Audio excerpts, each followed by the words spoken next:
Nandito na tayo mga karohas. Magandang araw nga pala sa client owner namin dito. Tapos nandito nga pala rin si Master Ryan. Pinabalik ko pa po siya rito. Kahapon po kasi hindi ko na po sila inabutan pagkatapos ko po manggaling sa ibang project. Yan, nag-vlog ako rito kahapon. Yan, hindi ko na po sila inabutan.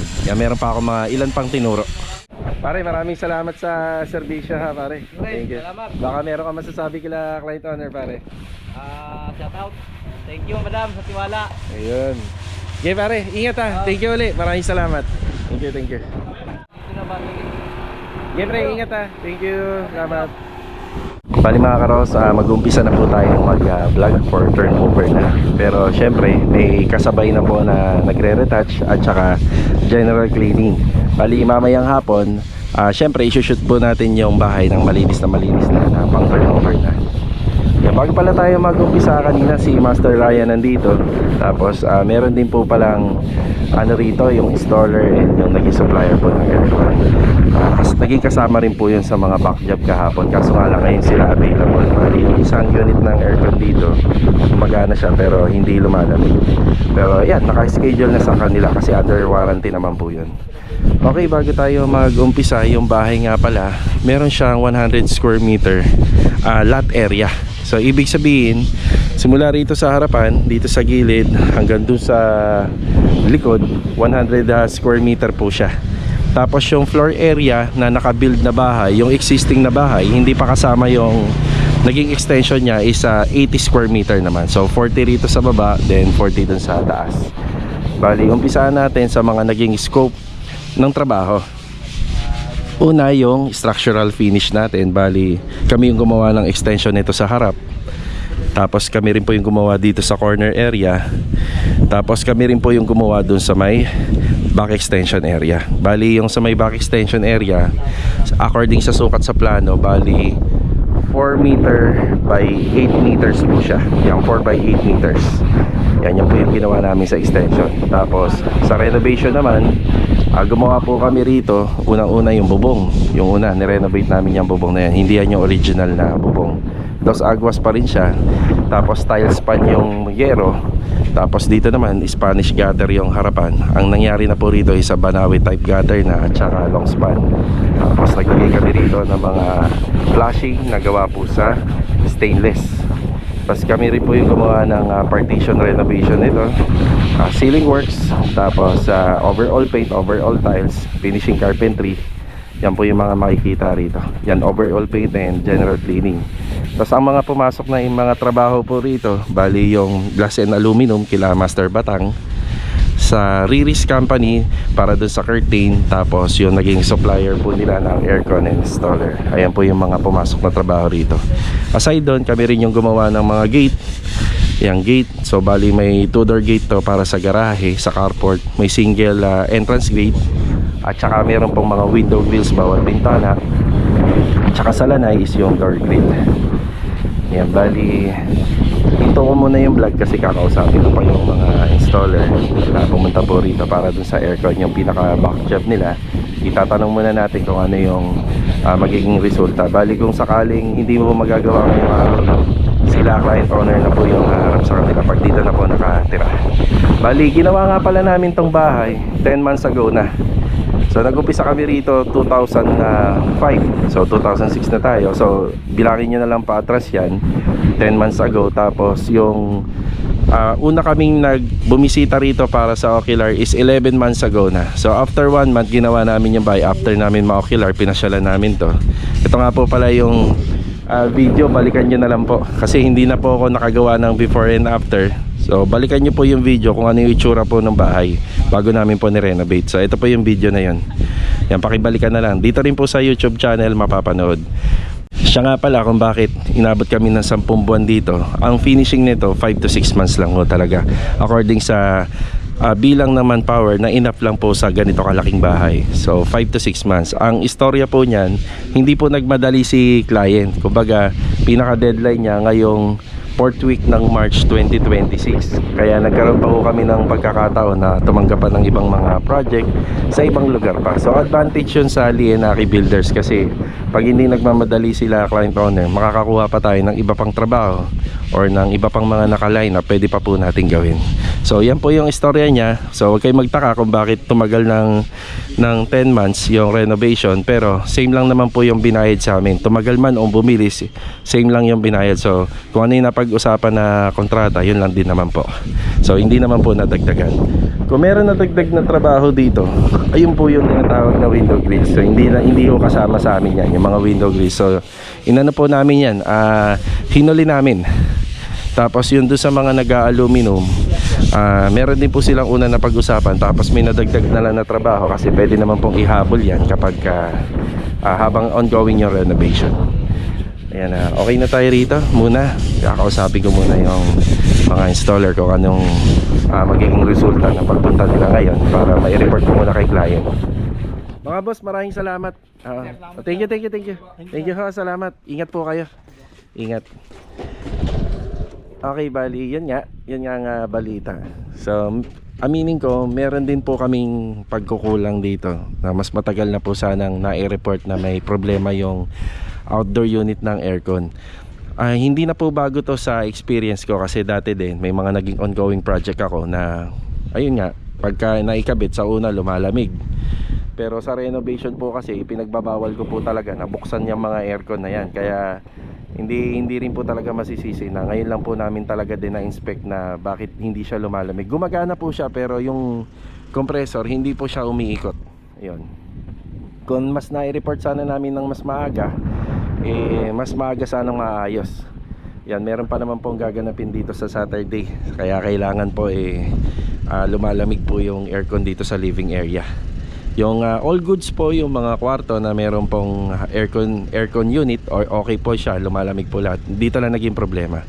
Yun nga, ipinagbawal ko po talaga kasi nabuksan niya kasi na-testing na yan nung una. So syempre po kasi sa amin, hindi po namin pwedeng gamitin yung mga aircon na yan kapag pagka ongoing renovation. So ayan, maraming salamat po ulit sa serbisyo. Si la ma'am na, sila sir na makikipag-usap po sa aircon supplier and installer. Okay, start na tayo rito. Mot, good morning. Morning. Kuya Rigor, morning. Welcome back. Saan yan na?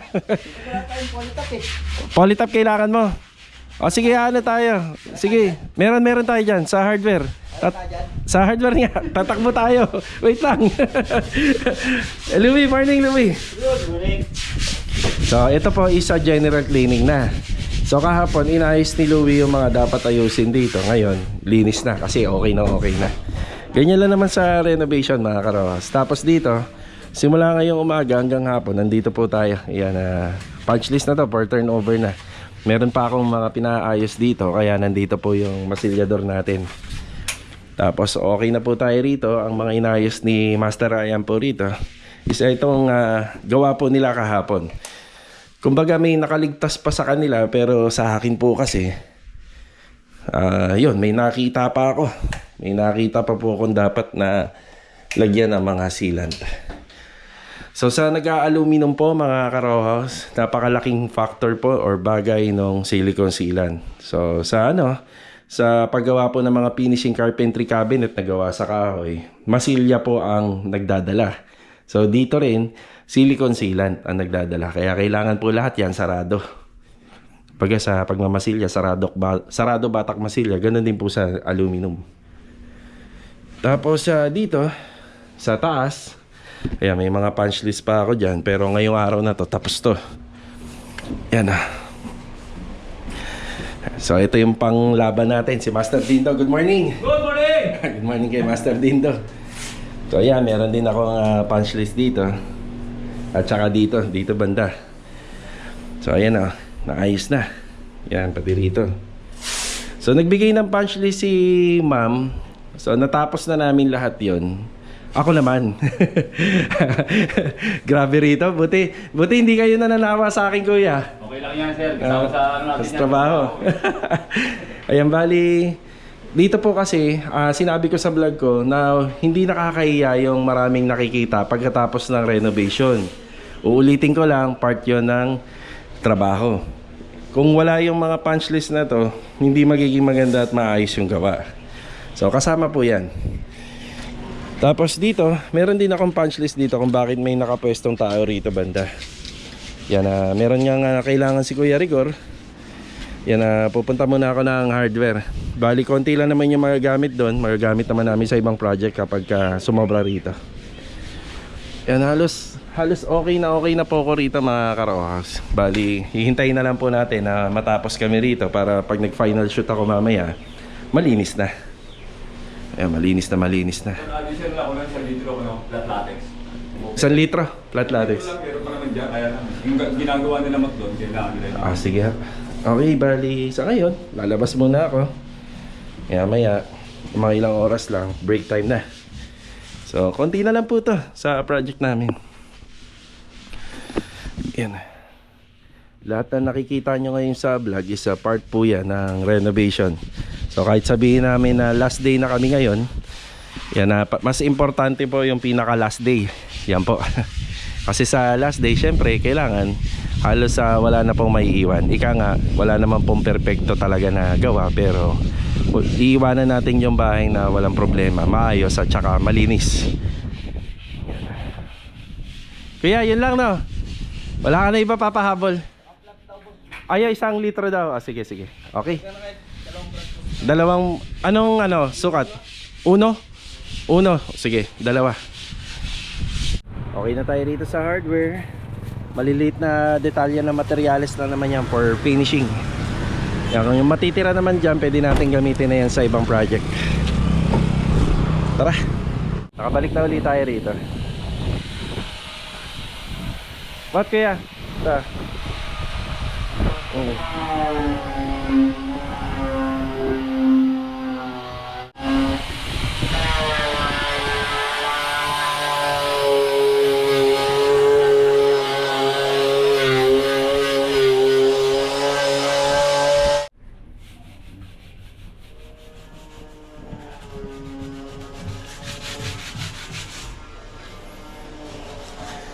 Kuya, ibaba mo yung ilan sa pin light dito, no? Alam mo na yan, yung usapan natin.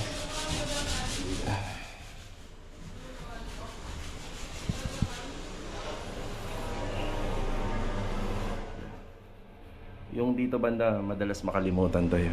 Pero kailangan to makinis kapag ka turn over.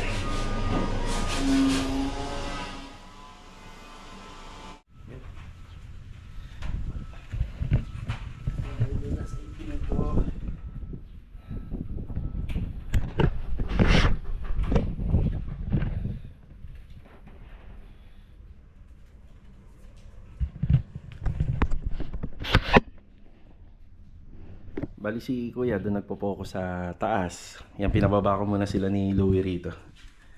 Yan, okay na po dito. Yan, ayos ko na lahat. Nasalansan na natin. Tapos, yan. May konti pang tile grout application dyan.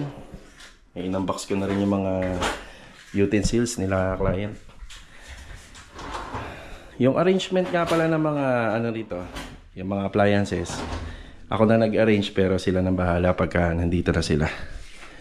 Yung mga gamit na inabutan natin dito, yan, sinalansan ko rito. Tapos yung mga papel ng ating mga appliances, hindi ko tinapon. Yung mga karton lang. Yung mga papel sa loob, nandiyan sa loob ng cabinet. Yan, bali, ito bago magtanghali, tapos namin to. Yung kwarto, kusina, dining area. Yan. Tapos lahat yan, napunasan na natin lahat yan. Makintab na yan. Tapos mamaya, isasarado na natin to para wala nang papasok. Tapos okay na rin to. Yan. Yan o. Yan, ayos na to. Pwede na to, no, Kuya? Okay. Okay.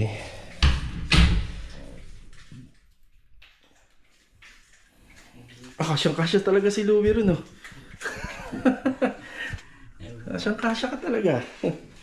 Walang kawala. Marami sa ilalim ng lamesa na, Kuya. Ikaw nang bahala. Tapos ito, hindi naman namin winawalis to hanggang sa labas. Meron kaming panghigop para siguradong lahat makukuha. Ayan na. Hihigupin na lang po yan.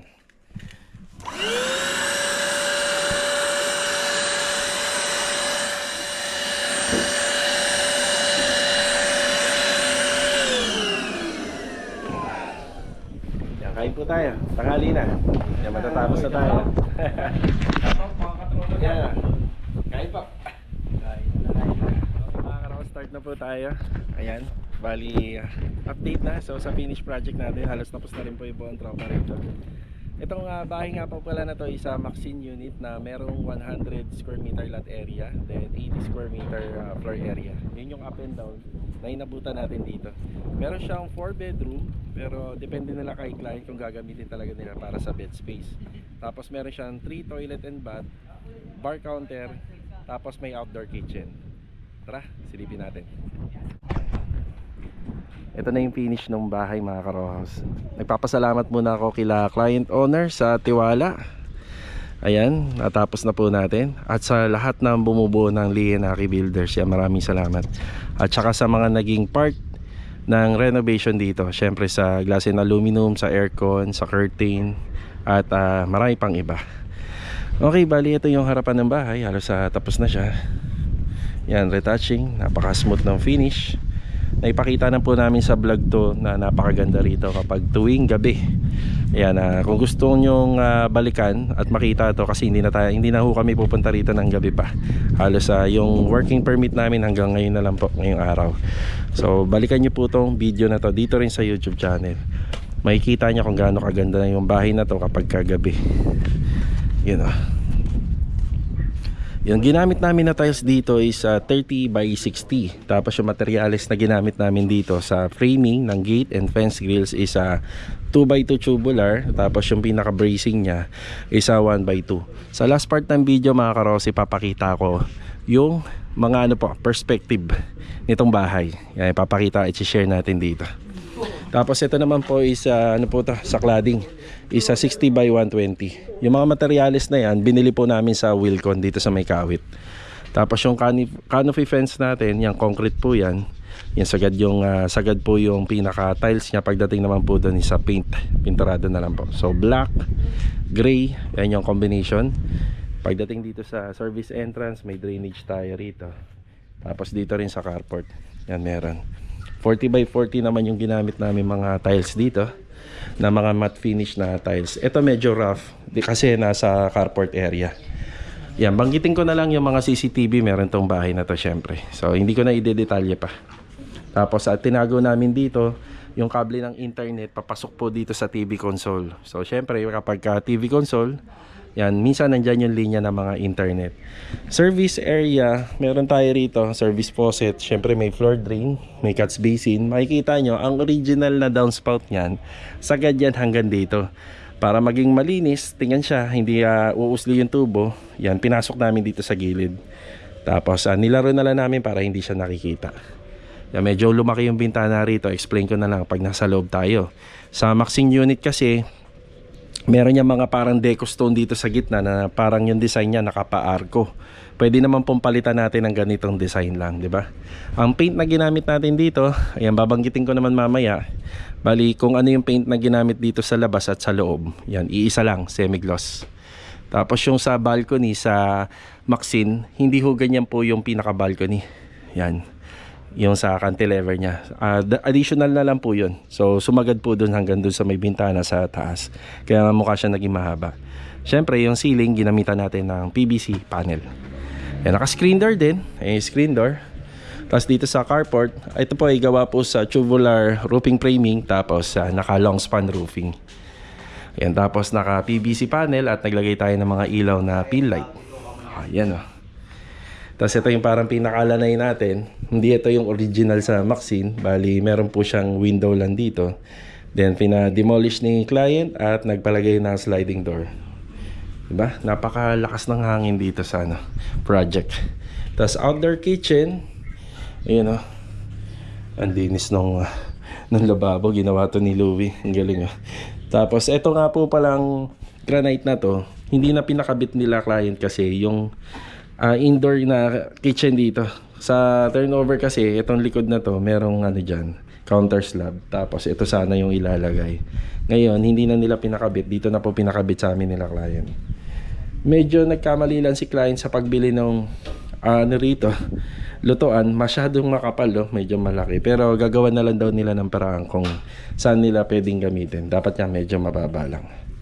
Tapos ito naman, additional na lang po to kasi nandito yung kanyang automatic washing machine. Yan. Yan. So alam ko may mga magko-comment sa inyo, pero tingnan nyo po yung hulog niyan. Ayun o. Yan. Medyo kapantayan niya lang po. Tapos kung nagwo-worried po kayo na mabasa, pwede po talaga siyang pasukin ng tubig. Yan o. Pero medyo malayo naman po yung gap. Tapos gagawa na lang po ng paraan nila client owner to. Ako kasi sabi ko sa kanila rito, hindi ho sana ganito yung setup, sana cladding yung parang ganun para pagka umulan. Pero mas gusto daw nila yung ganito. Yan. Tapos yung mga mechanism yan, yan ayos na. Yung sa release ng tubig nang galing po sa laundry or sa washing machine, tapos yung in, ayan nakasetup. Tapos ito naman po yung pinagdaanan ng mga exhaust fan galing po doon sa loob. So sa exhaust fan, sa TNB, at saka isang ventilation para naman po doon sa range hood. Tapos ito pa po palang area na to kung bakit open lang. Yan po isa sa mga restriction na bawal po yung isagad yung bubong dyan. Yung pader medyo mataas, so bawal, kailangan open lang. So naglagay na lang po ng retractable na hanger rod dito. Yan, stainless naman siya. Meron din po dun sa taas. Di ba? Pasok tayo sa loob para makapagbigay naman ng update dun sa mga nagawa dito po sa patapos natin na project. Ulitin ko lang, halos wala naman pong binago rito sa setup. Kung ano yung original na nakikita nyo, na meron toilet and bathroom dito sa may bandang kaliwa. Tapos yung pinaka stairs niya na banda nandyan sa gitna, yung pa rin naman po at wala nagbago. Okay, bali, ang nabago lang naman po rito, makikita nyo, lumaki yung bintana rito. Yung una ho kasi, itong pintuan na yan nandito sa gitna. Pwede naman pong baguhin yung setup ng harapan ng bahay. According po dito sa developer, so pwede naman po. Pati nga po daw yung kulay ng pintura, pwede naman daw. Ngayon, itong pinto na yan, nandito po siya sa may kaliwa, pagka nakita nyo. Tapos itong mga bintana na to, kumuha po kami ng existing na bintana na mga pinagtibagan or dinimolish para mapalaki po natin yan. Tapos itong part na to, hindi naman po to sliding door. Dati window lang po to para magkaroon tayo ng lanay or sliding na opening para sa mga malalaking access po. So ito pinagawa po nila rito, sliding door na lang. Yan, mas maganda, di ba? Ito yung setup ng ating living space. So medyo kung makikita nyo, maliit siya sa video, pero pag personal, halos kasya pa naman po rito ang isang buong pamilya. So kagandahan din, malaki po yung TV space nila. Yan, kahit pa paano nakapaglagay sila ng malaking sofa rito. Ang ginamit po namin dito sa mga detalye ng materyales, itong TV console, UV board and wall fluted panel. Yan po yung pinaka-setup niya. Kung makikita nyo, halos walang wiring kayong makikita according yun sa setup na ginawa ni client para magawa po namin din yung plano. So nag-execute po kami rito ng nakatago yung mga wirings niya nandito po sa pinaka-cabinet. Siyempre may mga konting sacrifices kapag kaganyan. Siyempre every time na gagamitin mo yung ibang mga connectivity rito, kailangan mo pang buksan yung pintuan. Pero kung ang habol mo naman minimalist, okay din po yung ganito. Ganda ng kortina. Tapos meron tayo isang aircon dito. Tapos itong stairs, ang ginawa na lang namin dito, hindi ito yung talagang original na layout plan. Bali, matagal pinag-isipan nila client to. Siyempre, tutulungan din po natin sila para hindi magulo yung isip nila sa pag-build po ng plan. Ang sinuggest na lang namin, open layout para sa stairs. So, pinaganda na lang po namin yung gilid. Yan o, kasi nahihirapan siya rito. Dapat to, blackout po sana to. Ngayon kung blackout to, mukhang sisikip po kasi tingnan yung buong bahay kasi maliit na nga po yung setup. Yan, may toilet and bathroom siya rito sa loob ng living space. Ayan. Toilet and bathroom niya, since kulob na, kailangan may exhaust fan. Ayan. May shower set, nakapaglagay pa tayo ng niche. Yung setup ng niche, kaya maliit yan kasi may mga poste dyan na tatamaan eh. Ayan. May water closet. Ayan. Ayan. Sa vanity. Tapos yung wall mirror niya, may cabinet pa po to. Diba? Daming purpose. Ayan, PVC panel yung ceiling. Tapos yung pintuan natin dito, pinalitan natin ng solid door. Tsaka yung hamba.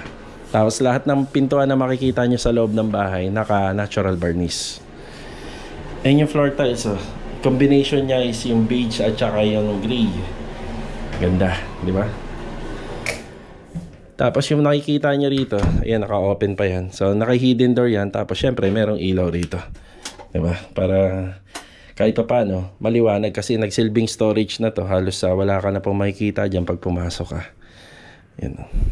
Hidden door. Yan. Yeah, wall fluted panel din po yan. WPC. Yan yung design. Tapos sa ano naman po natin, naka Duco varnish, then full urethane finish, polyurethane finish po.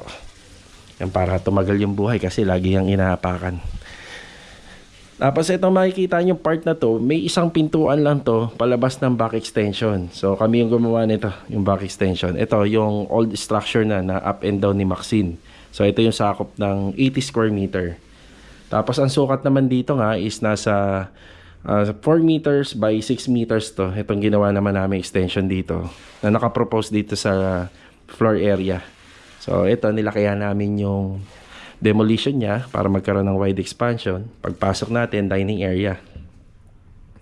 Ayan, sa setup, si client na po yung bahala rito. Actually, maglalagay pa nga ng bar tool yan. Tapos, nagpalagay po sila rito ng isang bedroom. Yan. Yan, mahalaga yung bedroom pa rin na meron sa ground area. Diba? Para kapag hindi na natin kayang umakyat, ayan, tayo rito, makakapagpahinga. Diba?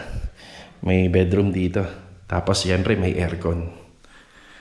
Eh, may bintana. Diba? Itong bintana na to, access nito dito na sa sa may washing area. Tapos, siyempre, ang inaabangan naman ng mga viewers natin, kumbaga, kung may living space, siyempre, itong kitchen area. Diba? So, ito bar counter. Tapos, kami na lang din po nag-design nito. Naka-wall fluted panel. Then, yung mga ginamit na tiles dito is 60 by 120. Yung sukat niya. Kaya nagmukhang granite. Tapos syempre kailangan din natin ng meron tayong taong maraming karanasan sa pag-install ng tiles para maganda po yung kakalabas sa kagaya nito. 'Di ba? So hindi mo halata na tiles lang po ito. Para siyang granite or quartz. So syempre sa skilled po nung tao natin. Then shoutout kay Louie. Yan, si Louie po gumawa nito. Then gawa naman po sa aluminum composite panel or APC yung ating mga cabinet dito, combination ng powder coated white at saka ng black. So pagdating dito sa bar counter, yan, may pa siya, may mga storage pa siya kasi medyo makapal pa po ito eh. So para maraming mailalagay. Ayun yung cabinet natin. Yan yung ibang mga gamit na kailangan po nating itago nandito na. Ceiling natin gawa sa PVC panel. Yun doon nga po pala isa naka-Pisum board ceiling. Ito, Pisum board ceiling para ma-achieve natin yung pinaka-plano ni client. Tapos ang ginamit natin dito na ilaw. Tapos yung ginamit natin na ilaw dito is magnetic track rail. Yun mga LED, combination ng pin light and center light. Yan, balik tayo rito. So dito, ayan, may refrigerator side by side. Tapos yung pinaka-pantry niya. Ayan. So maraming nalilito kapag nagpagawa nito. Yung cabinet handle nilalagay rito. So mas maganda nasa kanan siya, sa baging kanan, para hindi ko kayo mahirapang kumuha ng gamit. Kasi pag ang opening sa kaliwa papunta rito, medyo mahirap pasikip. Dito sa cabinet, sa storage, napakadami pong pwedeng ilagay. Ayan Di lang yan, meron pa tayong pull out dito. Para sa mga baso. Diba? Tapos ito naman po ang para sa mga pinggan. Tapos naka-hidden po yung kanyang utensils or cutlery tray. Ayan, medyo tago. Tapos syempre soft close yung ginamit. Ganun din yung setup dito.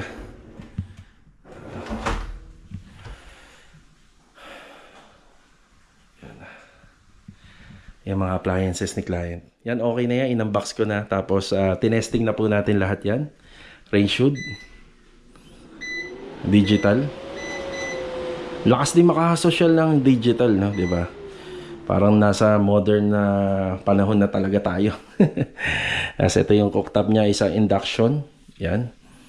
So, dito, ang suggest din namin, di gas. Pero mas gusto ni client, di electric.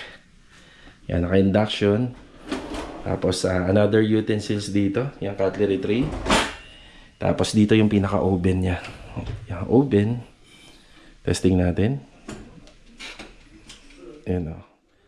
Oven po yan. Oven. Yan,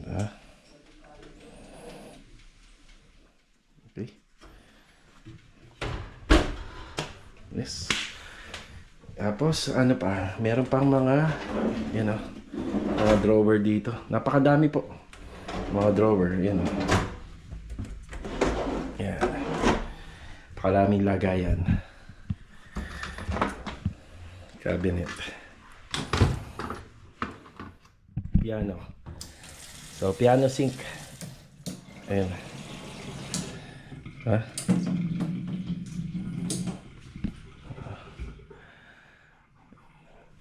Kahit hindi ganun kalaki yung pinaka-space or hindi na ganun kaluwag or ka-wide sa mata, napagkasya, di ba? At makakagalaw pa ng mas maganda-ganda. Dining area, bar counter. Akit tayo sa taas. Yan, tuloy lang yung paglilinis ng tropa habang nagbablog po tayo. Okay, ito yung ating stairs. Yan. So ito hindi naman nabago yung disenyo niya. So, ganun pa rin naman po. Yan. Pero may mga konting nabago sa taas. Ay, stairs natin. Bali, shoutout dito kay Kuya Rigor. Siya yung pinaka-primer dito. Then, shoutout naman kay Tatay Ramil, sa tatay ni Jamil. Siya naman yung nag-apply ng polyurethane finish. Sa setup po ng Maxine, ito po ay masikip na. Yan. Tapos, wala po siyang hallway na ganyan. Idagdag ko na nga lang po pala, yung floor tiles na ginamit namin dito sa floor area is porcelain tiles na 60 by 60. Tapos dito naman is porcelain tiles naman na matte finish.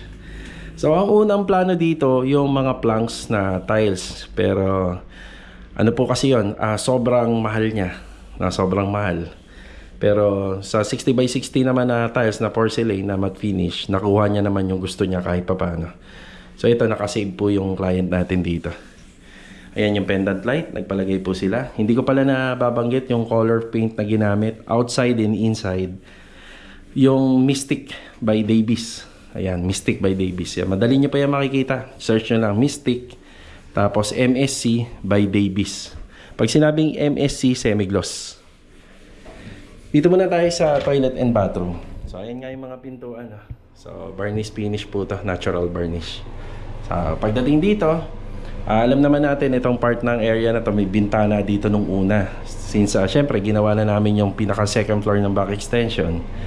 Ayan, blinak na po natin to kasi yung likod niyan is walk-in closet. Yun, gray and beige finish pa rin. Halos kasing lang po ng setup. Setup po ng ating T&D sa first floor. So lahat meron pong LED wall mirror. Yan. Vanity, tapos may shower heater. Ayan lahat. Tapos dito medyo malaki-laki na yung niche kasi naiwasan na natin yung poste dyan. Tapos syempre may exhaust fan pa rin.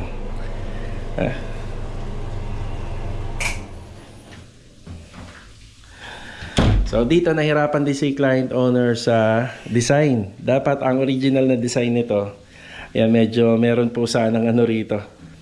Yung tubular WPC na trellis design. So naka-vertical siya. Pero sinabi rin nga po namin na medyo sisikip po tingnan, kaya ipinagpatuloy na lang po yung handrail na design dito. So mas bumagay naman po, 'di ba? Kasi mas nakikita na natin yung pinaka-pendant light. Tapos dito naman, wala po talaga siyang hallway. Tapos medyo malaki po sana dito yung partition. So gusto niya magkaroon ng hallway dito. Medyo nilitan na lang namin to kasi office area lang naman po ito. So gusto niya magkaroon ng hallway. So ito yung kinalabasan. Maganda pa rin naman po yung kinalabasan kahit na nagkaroon ng mga konting revision. Kasi ito yung pinaka-balcony. Hindi rin ito yung original na itsura ng railing ng balcony. So sa balcony po, ganito po yung design niya nung una. Ito. Yung pinapalitan na lang po ni client owner para bumagay naman po doon sa harapan ng bahay. Yan, dito namin nilagay yung aircon. Itinago namin para hindi masyadong kita sa labas. Tapos ito, naglagay tayo ng mga ilaw rito. Tapos yung pinaka-ibs nito gawa po sa facing board. Yan, pinapalitan po natin ng PVC panel. Tapos ayan po yung kanyang stainless na gutter. Yan, napalitan na rin.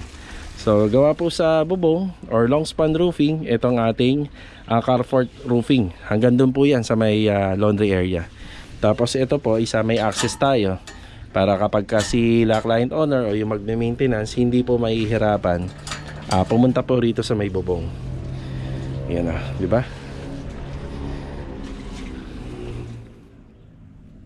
Ito yung isang room. Bali, ito yung pang third room. Pero gagawin lang nila tong office area. Yan na.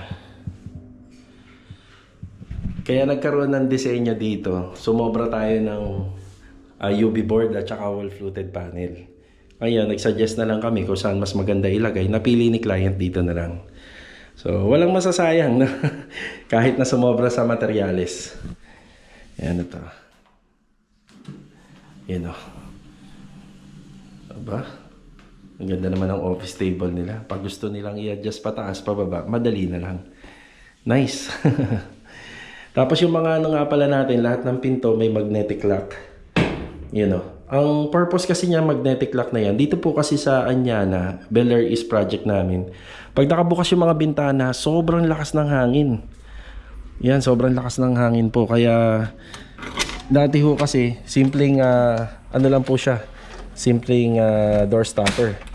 Ngayon, yung magnetic lock na door stopper natin, kakaiba na. Yan, mas matigas po ito. Ayun, mas matigas. Yan, lahat ng door stopper, meron po yan. Tapos yung dating window dito sa may Maxine, dati meron yung window dyan malaki. Nilipat po namin dito, yung pinalipat ni client. Yan, kaya wala nang bintana rito kasi may extension na tayo. Yan. Yan, ito yung master's bedroom. Kung inabangan nyo yung dining area, yung kitchen area, bar counter, ito, di ba? Mas abangan nyo yung master's bedroom. Isa to sa mga gustong abangan pag may nanonood ng vlog sa mga renovation. So, PVC panel pa rin. Yan na, ginamit natin pala rito is yung mga, walnut. Walnut design ng PVC panel, pati wall fluted panel, walnut. Yan, dito naglagay tayo ng dalawang bintana, magkabilaan. Tapos ito yung pinaka bed box nila. May aircon pa rin. Halos lahat ng kwarto may aircon. So, pagdating dito, yan, may TV. Ngayon, makikita nyo, meron pa rin pong isang pintuan. Ito na, syempre, iniisip nyo kung ano to. Walk-in closet to. Ayun, no? Diba? Walk-in closet, kahit hindi ka na magbukas ng mga ilaw sa ceiling. Panalo na, diba? Yan, bali itong pinaka body mirror na to. Isa censored. Pagpasok pa lang natin kung sayang bubukas. Tapos yung LED dito sa vanity, ayan, nalalaro po yung ilaw niya. Up to tricolor po.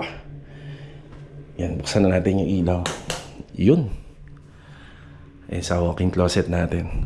Meron siyang open na cabinet na kung saan doon tayo maglalagay ng mga hanger.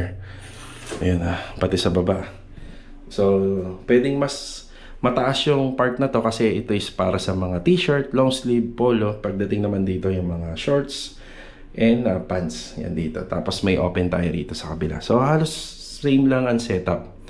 So sa mga ganitong klaseng cabinet sa mga mag-partner, mas lamang sa mga babae yung malaki.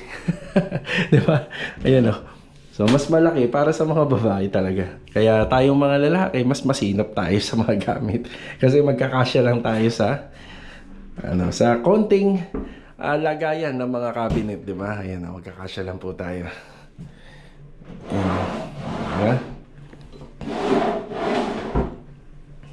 You know. Shoutout po sa vlogger. You know. Yan. So, wall-fluted panel design na pinahabol din sa amin ni client owner, pati rito. Yung tiles na ginamit po dun sa mga ibang part dito sa second floor, sa floor area, halos pare-pareha lang po yan. Yan, 60 by 60 na may matte finish. Yan na. Ang naiba dito, kasi first time namin magkaroon ng project na may walk-in closet sa master's bedroom at hindi lang yon, meron toilet and bathroom. Kasi ilan sa mga naging project namin sa Anyana, nakahiwalay po yung toilet and bathroom. Yan na. Maraming purpose po, kanya-kanyang purpose. So ito yung sa toilet and bathroom, earth color pa rin siya, combination ng beige and brown. Yan. Tapos dito medyo mas mahaba. Mas mahaba po yung TNB rito. Yan. Compared dun sa mga unang pinasok natin. Diba? At saka dito may window na. Yan. Ito na kasi yung yung end ng ating extension na ginawa, pero hindi yan sagad sa kabilang subdivision. So meron pang setback yan na 1 meter.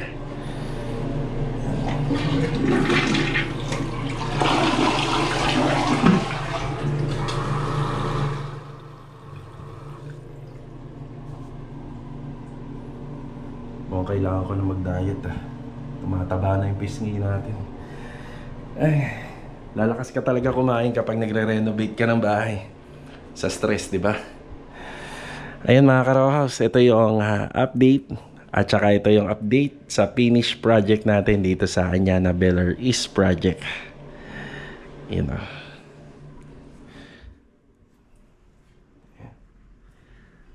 Ma'am, thank you. Sir, salamat. Thank you. Ayan mga ka-rows, okay na po tayo rito sa Anyana Bel-Air East project. Ayan tara. Ayan tropa, pauwi na rin. Mamimiss po namin tong project na to. Napakaraming memories ang nangyari dito. So, mag-outro ako dun sa bahay na lang. Sigaw na sigaw si Kuya Dindo, salamat po daw. Ayan ang ending mga ka-row house. Sobrang tuwan-tuwa sila client owner. Sobrang masaya po sila sa resulta at kinalabasan po ng kanilang bahay. Again, ang Lee and Aki Builders, kapag may naging problema, nandito lang naman. Okay, mag-outro tayo dun sa bahay kasi meron din akong mga sasabihin pa. Let's go, tara. Sa bahay, siya nga pala gusto ko lang po i-share sa inyo yung naging gastos po sa renovation. Pero bago ang lahat, ito nga po pala yung perspective idea and perspective plan ni client regarding po dun sa mga finishing. So ito yung sa harapan ng bahay, sa loob, tsaka ito po yung sa may garahe. Ayan, medyo nakuha naman po natin, pero syempre nag-iiba po yung setup niya kapag ka sa finishing na, depende po sa may-ari. Tsaka pala mga ka-rows, yung labor cost po pala natin doon, sa mga nagtatanong, so ito sasabihin natin, is more than 800,000. Tapos yung mga materialis po lahat niyan, hindi na po pinababanggit ni client, pero bigyan ko kayo ng idea sa price range kung magkano po ang lahat na nagastos is more than 2 million. Ayan po. Bali mga ka-rows, maraming salamat po muli sa pagsama at pagbisita dito po sa aming channel. Sana nagustuhan nyo yung finishing na trabaho natin dito sa Anyana Bel-Air East. So ito na yung finish project po natin. Sa mga hindi pa po nakasubscribe, please subscribe nyo na yan and click nyo yung notification bell button para updated kayo sa aming mga video. So hanggang sa muli mga ka-rows, see you on my next vlog. Share nyo na lang po kapag nagustuhan nyo po yung video para sa mga iba pang nangangarap na magpagawa po ng bahay. Let's go! Tara!